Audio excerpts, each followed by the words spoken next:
Good evening, good evening. What's going on, folks? All right, what's up? Kevinism7, Uncle Guns in the chat. Thank you for posting all my links. Appreciate that, brother. Uncle Guns, for all of your help, I'd love to have a chat with you. So if you just want to talk shop or, ask any questions, certainly book yourself a free consultation. If you just want to shoot the shit, because I appreciate the work you're doing. Oh, man. Fucking long day. Just made a new video in the library for the people who are part of the one-on-one coaching or the video membership about orgasm control training. It's a very lengthy process. The video is not lengthy. It's only about 26 minutes long, but the process of doing orgasm control is it's lengthy and it requires diligence, but it's really cool. It's a really cool sort of thing that, in the heights of arousal, you can just say, come now, and she has an orgasm. This is very interesting stuff. Takes some work, but the results are fantastic. So if that plus other things like that are of interest to you, you can learn that sort of stuff, plus a whole host of other things around a masculine presence and your identity and your personal constitution can all be learned in the video program, the video library, or through one-on-one coaching. So if you have any questions about that, just hit me up, send me a message on IG, and we can have a chat. So tonight we're talking about why women lose interest. And I hear a number of interesting, differing arguments, right? Because here's the thing. A lot of women, okay, I'm not going to say like all women, but I'm going to say a lot of women get bored really easily. They love stimulation. Like girls just love stimulation. They love variety of stuff to do. They love the charge and the just what it does to them emotionally and psychologically. And so, they look for this in life. They look for this in their experiences, with and without men. They just like variety. And so some guys will hear that and go, well, it's not my job to entertain her. Okay. And they're halfway correct, right? It's not your job. It's not your job to entertain a woman. Because, you're not a performer. And that's not what it's for. And guys who have this thinking, they come at it because they already are coming from the position of that the woman is in power. So because they have this view of like, I'm down here, she's up there. If I want to keep her interested in me looking at me down here, I have to continually do stuff for her to maintain her interest. Okay. So it's already coming from a faulty position. What I'm getting at is the idea that women's minds, it's like dealing with slime. I remember like in the 80s when like Ghostbusters were really big, there were all these Ghostbusters toys and you can buy this slime like in a jar.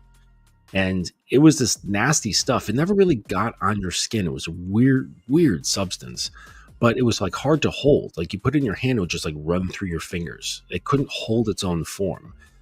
And I mean no shade towards women when I say this, is that they're kind of like this.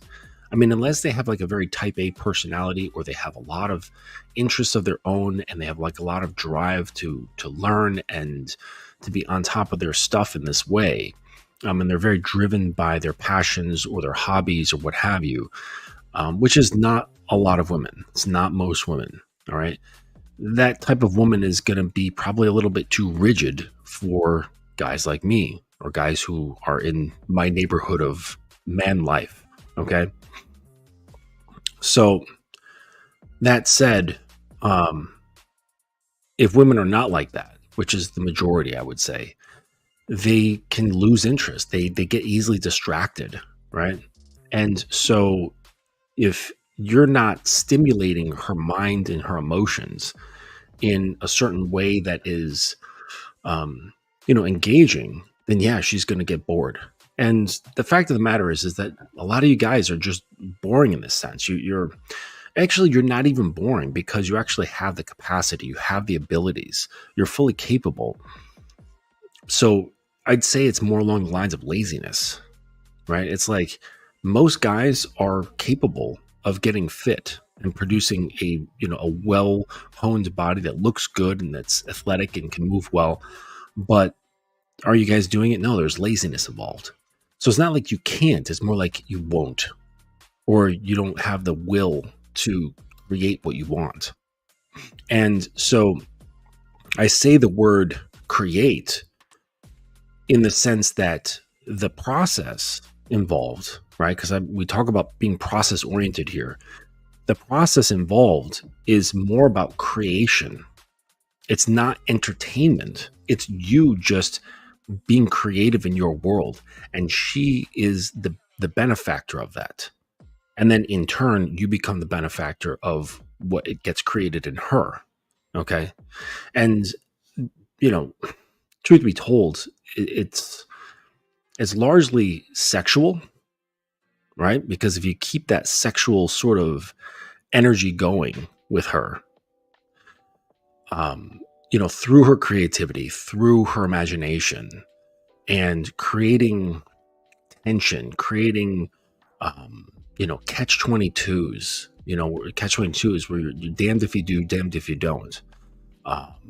Setting up situations where she feels compromised, but in a playful way.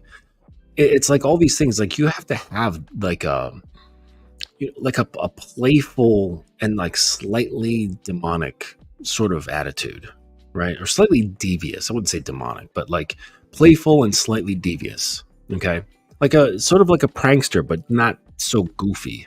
All right. And this is how you can maintain this, right? Because you're getting in her head. And now it's more like her head is more of like your plaything. You're not her plaything. Okay. And so this is partly the reason why I have my own filtration process for bringing in students, because I've met guys who had a more malicious attitude, and I didn't want to teach them these Jedi mind tricks in order to manipulate women. Okay. This is more about seduction and inducement, where you're coaxing someone's mind into going after the thing that they already want. Okay. Because here's the thing. Women don't like feeling like just afloat in the water. They don't want to feel dead in the water. They want to feel. And even if these emotions are even somewhat negative, or there's tension or something along those lines, it still pulls them in. It really does. And so, but largely speaking, they do want to feel good. All right. Like if you could say like you were a genie or something like that, and you say, hey, listen, if I snap my fingers, you can feel happy and horny all the time or whenever you want. They'll choose that. Like, what woman wouldn't want to feel happy and horny? Right? So it's like you have the power. You completely have the capability of doing this. It's just a certain skill set and a certain mindset, all right, where you enjoy playing around in this way. And you can't be lazy, right? Because it's something that you have to just keep at, right? You can't blame women, right? Once you see, here's the thing, like the guys who blame women typically don't understand them well enough. And this is just the way it is, okay? Guys who understand women, they don't get sore about the, I don't know, just the complexities of them. Like they are just who they are. Like it's not anything to gripe about, right? Just she is who she is. And part of women as they are, they need to be maintained, right? And this is This is why where you see, like this, the boring husband or the dismissive husband, um, who ignores her and things of that nature. And he's like, oh, I'm just working all the time, and oh, I can't believe you, like you no gratitude, and I just do all this stuff and keep the maintenance and all this stuff, blah blah blah. And he's like basically just a soldier, and he's expecting her to feel aroused and bubbly and happy about all that, right? And like, oh yeah, like thank you so much for putting a roof over my head, let me throat your dick. Like, it doesn't work that way. Okay, like providing doesn't make a woman um get giddy and aroused in that way, right? Sure, it produces an emotion, for sure, right? Like safety is a fantastic feeling that women go for, that they love. Okay, they don't like too much uncertainty. A little bit of uncertainty goes a long way. So having certainty in life is something that we all love. Okay, but increases or decreases stress and all that shit. But it doesn't exactly arouse. It doesn't create a fun vibe. It doesn't create excitement. It doesn't create anticipation, which we know is a woman's prime drug. Okay, it's not attention, it's anticipation. Like, if these were drugs, like, attention would be weed, anticipation would be crack. All right. So it's like, guys, you're just, most dudes are lazy, right? You with a woman for a number of years, you're married for a number of years, and the guy just kicks his feet up. He's like, yeah, I've got the girl, I've got my responsibilities. And he focuses more on his responsibilities. And he should focus on his responsibilities, right? But he doesn't tend, right? He doesn't nurture. And this is part of being a man. It's not about just the functionality and the objectivity of life. Life is also a creative space where you have to put some of you into it, right? You don't just perform functions. You're not a robot. You're not a soldier, right? And robots are not loved. They're just, they're used. And so it's like, yeah, she's going to use you and things will be great, sort of, right? They're good enough, but there's that spark that's missing, right? That makes her go, ooh, wow, and the butterflies and the excitement and what's going to happen next. And oh my gosh, I can't stop thinking about him. And that's when the dude on the outside starts looking really good. Now, unfortunately, he can't produce the consistency that safety provides, okay? But that guy produces that one thing that's missing. Much like that show, Sex Life. If you've ever watched that. If you haven't, I suggest you do. Sex Life is a great little show about this woman who led, say, like a typical clubbing girl lifestyle. She got with this guy who was like totally super sexual and just turned her out like crazy. But he had no consistency. And then she went and married a, successful, good-looking, dependable guy who had a house in Massachusetts or something like that. And she became a mom. Did she become a mom? Or, well, she's definitely a wife. But she was like, all right, this is great. Like, I should not be complaining. But she's sitting there fantasizing about the dude who could just make her emotions run wild. Okay? And it's like, we think that there's just these two categories. Like, either you're dependable and boring, or you're exciting and not dependable. And it's like, yeah, you can be both. It's just, you have to work. You have to create this. Okay. Like if people are like left to their natural tendencies, and those tendencies are based around, conditioned behaviors from childhood and all this stuff. And that's how like bad boys and nice guys are created in the first place. And you just kind of go through life living off of this conditioned situation. Then yeah, like you're going to be in one of those two camps. Okay. But if you heal yourself and understand yourself and break out of that conditioning, then you can become who you would love to become. You can become someone who's dependable and exciting, who's predictable yet unpredictable. Okay. Like, you don't have to be a bad boy. You just have to have certain traits develop certain traits that the bad boy has, and his is developed through conditioning. It's not really a flex, right? I've mentioned this before, right? The bad boy and the nice guy are two sides of the same coin. They both are coming from a place of trauma and misunderstanding themselves. And the only thing is that whatever happened is they went into a split, and the nice guy went over and he avoided pain by latching on, right? By avoiding confrontation and trying to be the most acceptable possible. The bad boy, in his trauma, decided to avoid pain by distancing himself from women, by never getting close, by never allowing anyone to see him, by never allowing any woman to see him. Both actually hate themselves, right? Because you can see it in behaviors. I don't know, whereas what you reap what you sow, or there's just all kinds of like biblical things that basically like you look at the fruits of someone's existence and you can see how they feel about themselves, what their relationship is with themselves, and from the religious perspective, what their relationship is with God. And so you can tell.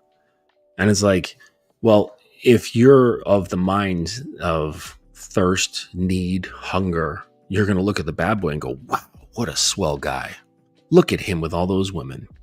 He must be living it up. And it's like, I know for a fact, now I haven't talked to all bad boys, but I've had some very in-depth conversations with a number of them. And they're not happy. They're not satisfied. A lot of them come out on the other side and going, I fucked all those women and I have nothing. There's nothing to be had from this. Okay? Just 1 second.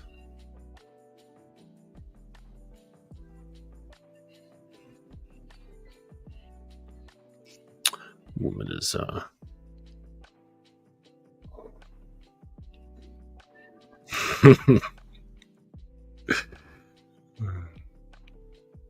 right, hold on a second. I've been giving my girl like little meditation tasks. She was just before bed and she was relaxing, taking a tub, and we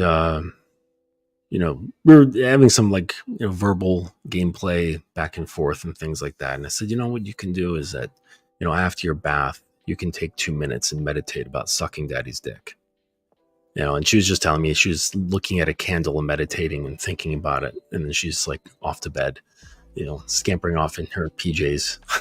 But anyways, but you see, like, that's just an example of like, it doesn't take much. It was just a little phrase like, hey, you can, like, okay, I can just like kind of go through like a little bit of what we were talking about. Okay. So, she was taking a bath and she's like, oh, what you need, is like, you can have a tequila shot. She said, your pussy's taking a bath and, you can have a tequila shot. I was imagining her, she was imagining me, giving me a drink and then she was taking a bath, something like along those lines. And she said, no, I said, yeah, I'll take the tequila shot off your pussy. And she said, you could have the tequila shot and then lick my pussy. And I said, I know you love it when daddy sucks on your pussy, but how would you earn such a prize? And, she goes on and, she says by sucking daddy's dick and being a good girl and doing what daddy says without asking, but I know what she meant. Yeah, giving daddy a feet massage, well, eating a cookie, drinking tea. And I told her these are all fine answers. And, we're bouncing back and forth between, just some banter and things like that.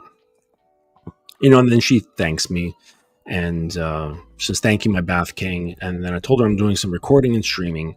And then I told her you can take 2 minutes to meditate on sucking daddy's dick. And, then that's what she did. So, the reason why I just brought up that whole like little bit of banter there is you can't stop doing shit like this. Okay. Like if how do I explain this? Okay, it helps. It helps if you're not entranced by women's looks. Okay, now my woman is quite beautiful. All right, and so there's that. But that's not why I'm with her. All right, you have to become more entranced by a woman's mind. You have to learn to get past woman's beauty and learn to enjoy getting in their heads. Now, I didn't really like get in her head here. I've already done that. So it affords me the ability to just kind of say and do whatever I want, right? And um and then it like turns into stuff where she's like, Daddy, do you mind if I think about your dick today? Do you mind if I think about your dick while I'm at work? And things of that nature. It's really about like getting in their heads, right? Because once you're in their head, and you enjoy being there, you enjoy messing around and tinkering and moving things about, that's when they are always on their toes. That's when they're always stimulated. And it's not for their stimulation, it's you enjoying being creative, right? So on top of it, you have to have rid yourself from the fear of loss, the fear of losing the woman's attention, the fear of losing her presence, all of that shit, right? So it's like you can't be, I talk about the conductor mindset a lot. You can't be the conductor and be fearful at the same time. Okay? So like when that conductor's up on stage in front of the whole symphony, he can't have a shred of doubt in himself. His confidence in his skills, his confidence in the orchestra, it has to be 100%. 100%.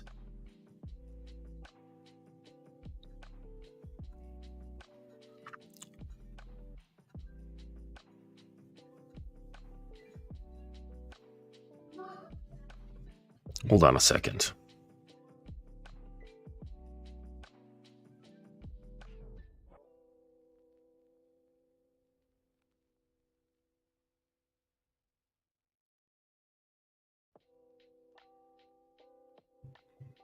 Okay, sorry about that.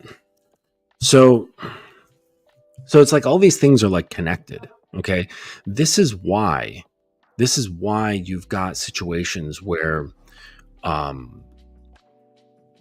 guys they've got this mindset of fear, and then they'll try these things that I'm talking about, and it'll make them feel like they're being performative, like I had mentioned before. And it's more so you got to think of yourself more like a star musician. Okay, so it's like if you could imagine Miles Davis or John Coltrane, right? I love those guys. When they're performing, they're not sitting there on stage thinking, my gosh, I really hope the audience likes what I'm doing. If I could guess, I would think that they could give a fuck. Not in a dismissive sort of way, but in the sense that the thought isn't even there. It's not even there to dismiss.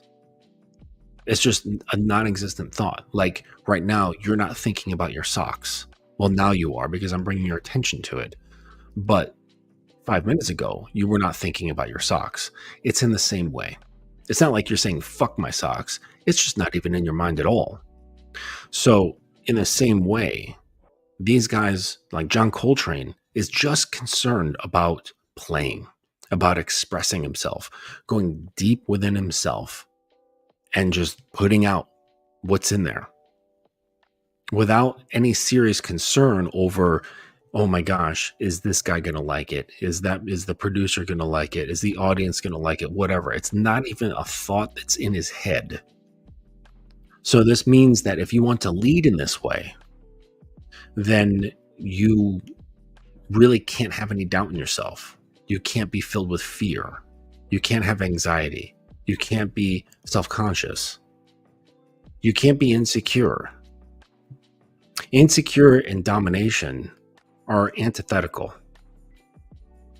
They don't work together. And you might say, well, I want to fake it till I make it. But eventually the mask is going to fall off. And then you're going to be exposed. And she's going to feel like she's wasted her time. Nobody likes to waste their time. So be honest. Stop wasting people's time. Stop wasting your time trying to be something you're not. So this comes into a conversation that I was having with another coach. And we were talking about radical honesty. This sort of thing, it's so integral into the path of man that it has to be probably one of the most important ingredients. Like, you can't be full of shit. If you want to be a man, you cannot be full of shit. You can't have any shit in you. Why would you? Why would you be filled with shit? Why would you have even an ounce of shit inside you? What's the point? All that is self-rejection, self-hate. And you can't be a man and hate yourself at the same time. You cannot disapprove of yourself and be a man at the same time. This is what males do. This is what the sea of human male Homo sapiens do. Not men. So it's like, you hear often, especially Steve Dean, shout out to Steve, where he says the game's all about you. And I hope through, what I'm talking about here, it shows, right? We first talked about how women can get bored and women this and women that and all that stuff. And sure, it's good to have that understanding. But the fact of the matter is that it has nothing to do with them. Because once you get yourself straight, both in form and consistency, but also in the amorphous side of things, such as creativity and imagination and freedom, if they just kind of go along with it, if they find it exciting, if they find it safe, if they find it growth inspiring, the women just go along with it. It's when they can sense doubt in you, when they can sense self-hate, when they can sense insecurity, that they're like, ooh, I don't know. I don't know if I can put both feet over there into his neighborhood. I'm not sure, because I get the feeling that he's not sure. Now, what'll happen with that is guys will blow a whole mess load of smoke up their own ass. This is also not being honest. Right? You try to blow up your own ego, try to blow up your own sense of self, so that as a countermeasure, which is actually a cope, okay? It's a coping mechanism to blow yourself up. Who was the baddest fucking Jedi? I mean, I don't know a whole lot about like the whole Star Wars universe, but to my knowledge, it was Yoda. He was chill as fuck. He did his thing. He just kind of kept himself. He was relaxed, right? He was wise. He was patient. He wasn't a showboat. He wasn't like Anakin, the young Anakin, when he was in his 20s or whatever, who was full of ego. He was full of anger. He was full of self-hate. He was full of a whole bunch of shit. Pride. Okay? He believed himself to be the best, when the best is actually quite silent. The best is actually quite relaxed. The best is full of stillness. Like, why would the best have to be a showboat? Right? Because when you look at it, it looks like compensating. And now people will say, well, that's all fine and good if you can back it up. It's like, no, you've just made it so you being a showboat is somewhat justified. But when is it ever really justified? You look at, like, say, Conor McGregor. I mean, he was a big personality when he was on top. Holy shit. Okay. And physically speaking, he could back it up. But here's the thing. Connor came from very humble beginnings. So I think that he always had a poor man's mentality. Sorry about the sirens. Today was the Labor Day parade in Brooklyn, and holy shit. I tried to get into Prospect Park, and it was a terrible experience. I mean, I finally got in there, but so many people. And then, of course, some sort of crime happened. Someone was injured. Tons of police showed up, even more than what was already there, blocking off streets, yellow tape, and all this shit. And it's like, come on, like, why does this have to happen every year? And so now it's just siren after siren after siren. It's like, men, get your shit together. Guaranteed, this nonsense has something to do with a man who had no control. He lacked control over himself. That's what this is. I guarantee it. Because that's the sort of shit that's been happening all day. Listen, if you can lose your shit over a woman, you're not a man. If you get upset over a woman, if you get angry over a woman, if you get frustrated over a woman, if you get sad over a woman, you're not a man. You're a teenager stuck in a man's body. Well, you're a teenager stuck in the grown male's body. Let me rephrase that. You must have control over yourself. Because what this shows her is that she can't control you. And this is also key. So having radical self-honesty will get you to the point of being able to control your lust. Because this inadvertently puts women in a position of power over you. And it's not a position that they even moved towards or tried to be in. This is something that just happened. And they get pushed up onto this throne. And they're like, wait a second, I didn't even ask to be here. And they're like, okay, I guess I'm here now. Okay. And some women may revel in that position. Some women may find disgust in it. I would hedge my bets in saying that more women would be disgusted with being in that position of power than not. Because one of the prime places for a woman to be in is in a place of freedom. Now, I don't mean freedom to do whatever they want. I mean freedom to feel whatever they want. It's a freedom from their mind, freedom from the prisons in their mind and the cages that are around their emotions. When a woman is freed from that, this is where they really blossom. This is where they feel the best. And when they're put into a place of control, when they're put into a place of leadership by the man, because he's like, I must get inside your pussy at any cost, whether it's my money or my dignity or my self-respect, any of that shit, then she's like, ugh.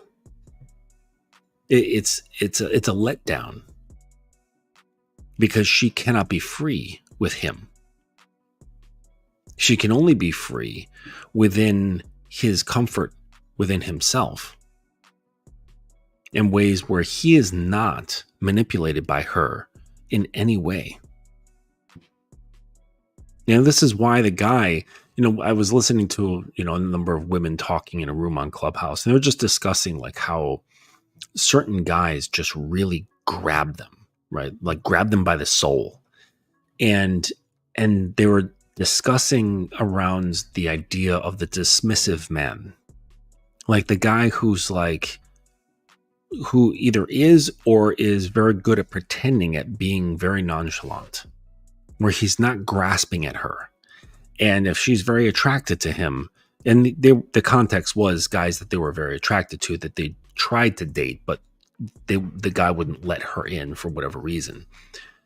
And they would get like obsessive. They would get obsessive over these guys. And then when the little treat of a random text message or a phone call or a meetup or sex, whenever they got this little bit from him, it was like ambrosia. It was like nectar of the gods. It was so satisfying, just a little bit, that it would just send a whole fleet of butterflies into their stomach. And they were just discussing about how that can't be maintained well, right? Because that puts a woman on a roller coaster. And, because once that goes away, then there's the drop. There's a serious drop in the stimuli and thus their emotions. And now they're in a place of like depletion, like you're coming down from like a hard drug. Okay. And this is fun for a short while. Okay. But men build, men create, men put our thumbprint on this reality. We have lasting effects for after we are gone. And having interactions like that with women, as fun as they may be, and as engaging and how much it brings out of them and so on, it's nothing that you can actually build off of. Now, actually, I could rephrase that. If you know what you're doing and you have the intent to build, then yes, you can. But a lot of guys who operate this way have no intention of building. They just like this very fast and intense roller coaster of emotions themselves because they're on the receiving end of whatever the woman is giving them. So it's just two people who enjoy roller coasters. And there's just, roller coaster is just a loop. It doesn't really go anywhere. It seems like you're going somewhere, but you're moving, but you're not really going anywhere in reality. You're just going around in a circle, up and down, maybe a corkscrew every now and then. So roller coasters were never my thing. Even as a kid, or a young man, was not into it. I just actually can't stand amusement parks, period.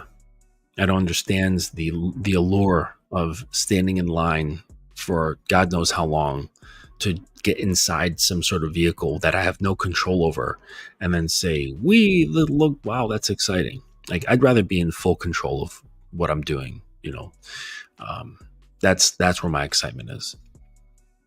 So, but anyways, I digress.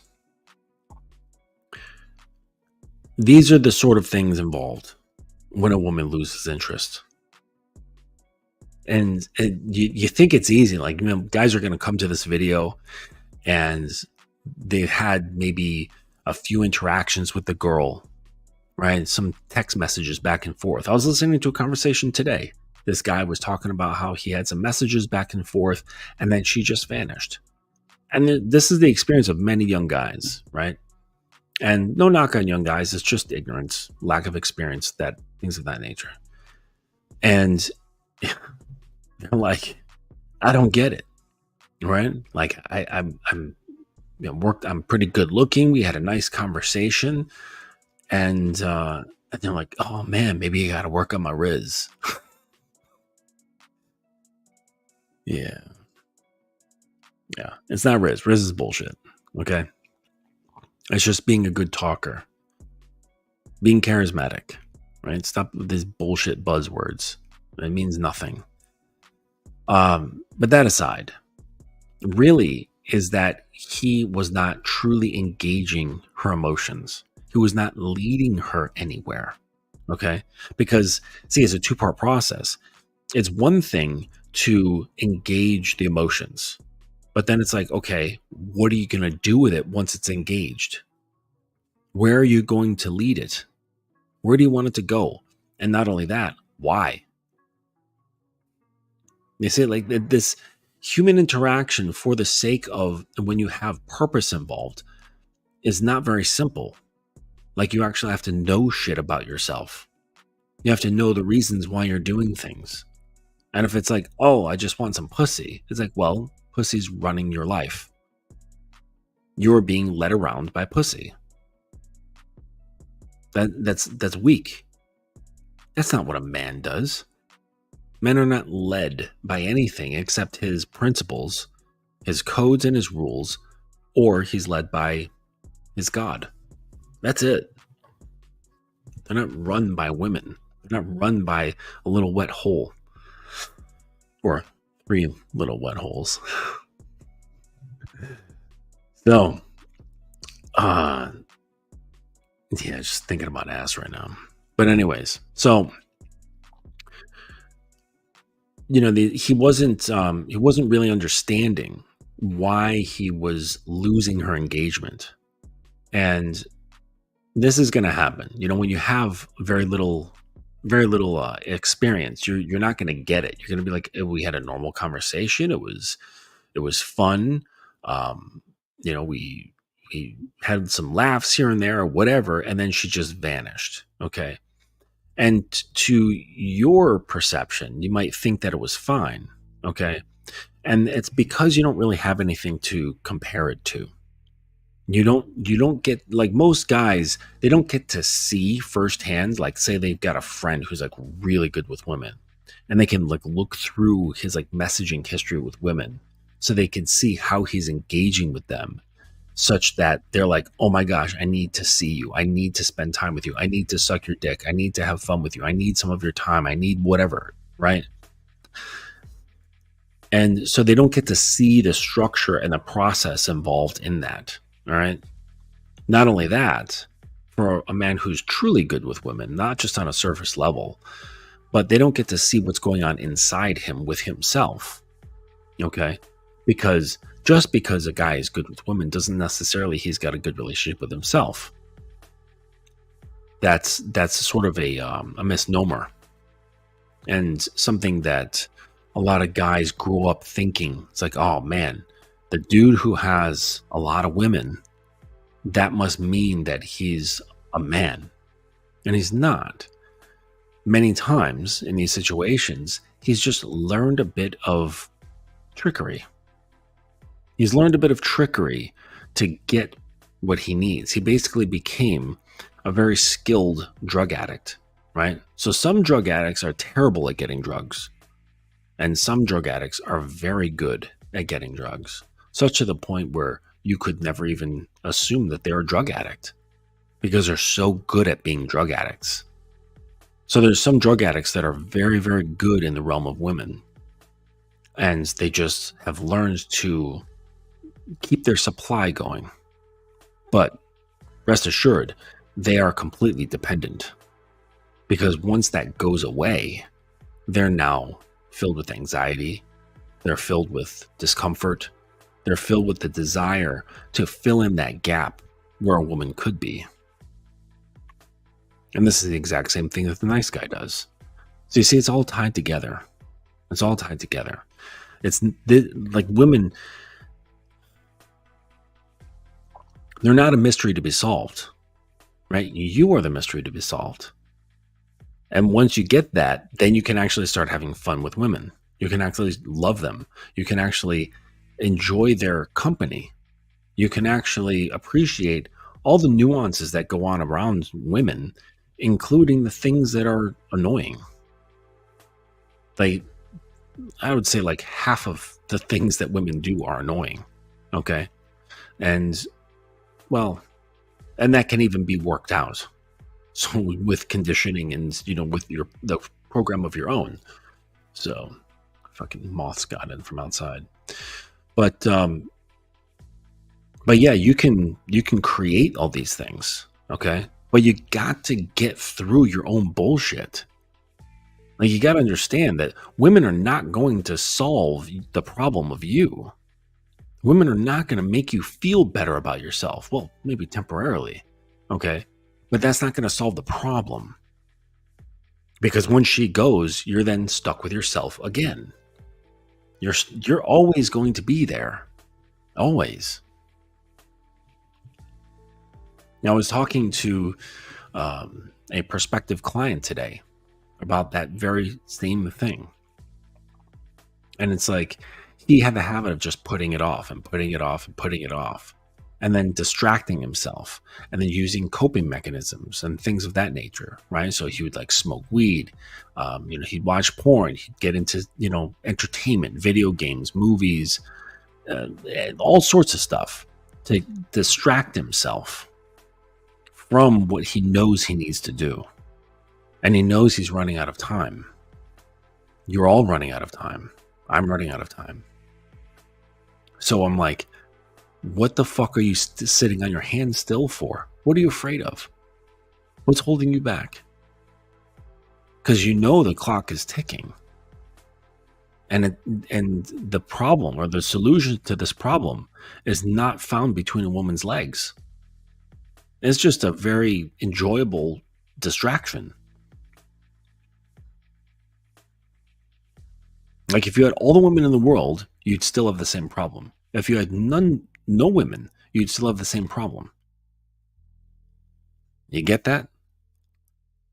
This is where you guys are fucked.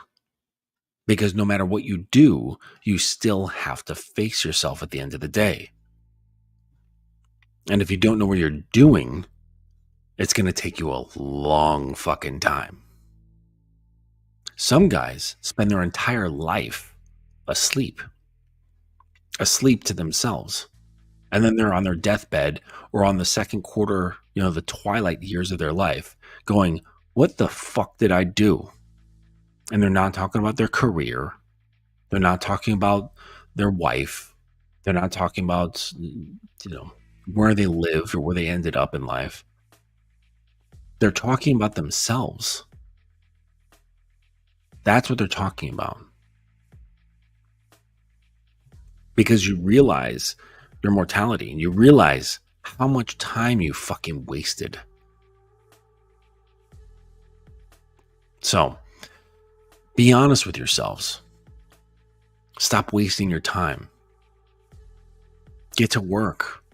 If you don't know what to work on, ask somebody. Right? This is like they call it a game, but it's not really a game. But it is a game. It depends on the lens in which you look at it. Okay? But it's funny. It's like when you start taking yourself seriously, that's when life becomes a game. It's weird. And then when you don't take yourself very seriously, that's when life becomes very hard. That's when there's a lot of anxiety and fear, disappointment. Only those that are in a solid place with a good self-concept are able to gamify life and enjoy it with its ups and downs, because I played plenty of video games, all right? I still play them with my son. And there's always ups and downs in games, but you keep playing. I mean, some games are really fucking frustrating. You're like, fuck this thing. You want to like throw the controller across the room. But most games have difficult portions in them. And you just keep grinding and keep adding, and then you break through that level and you're like, finally, right? And then you're on to another adventure, another level of the game. And so it's not like there's going to be no disappointment, right? You're just not affected in the same way, right? So even if the game has low points in it or very frustrating or difficult points, you keep playing. You keep playing the game. I've just gotten into like puzzle type games. I was never really into puzzle type games. It's more into like adventure sort of games. And I bought a copy of that game Stray recently. And my son and I were playing this. And it's a really cool game. And basically you're a cat. You control this little cat and you can make it meow and like sharpen its claws in various areas of the game. And you go on to this adventure and it's like set at some point in the future. There's no humans. Like this like enclosed city that's in a dome or something is totally populated by robots. And I think you're the only organic life form. And you're just set out on like these little missions and you have to get this thing to make that work, to then get the prize to bring it back to that guy over there and to allow you go into this thing that, I like these sort of puzzle things. It's a lot of fun. And the hilarious part is that while I was playing, my own cat was sitting there in front of the TV, and the screen's quite big, so the cat on the screen is actually life size. And my cat is like watching him, like back and forth, and he gets up on the front of the screen, like his head down like this, and he starts pawing at the screen. It was hilarious. Um, and the meows are real, so they recorded real cat meows. So I started making the cat meow, and he's like perking up his ears, like, "What the fuck is going on? Where is this cat?" So, but yeah, it's a fun game. It's called Stray. I like it a lot. Um, so I think I've rambled enough about this shit. About women getting bored. You could say fuck them, and you should, but not from a place of insecurity. From a place of not even having the thought in the head to push back against of saying fuck them, because what you resist will persist. So uh, keep that in mind, and always remember that spanking is good for her. Okay, I'm going to cut it at this time. You guys, thank you so much for coming through on the stream. You guys in the chat, appreciate you. I didn't have Daniel in here coming in and asking all kinds of weird questions that are not related to the topic, which is always nice. So, yeah, if you have any questions, hit me up on IG, the dominance.academy, and we can have a conversation and get you on that free consultation. We can talk about whatever you like, and yeah, we'll see you on the next one. Thanks, Curtis, man. Appreciate you. Okay, we'll see you on the next one. Until then, take it easy.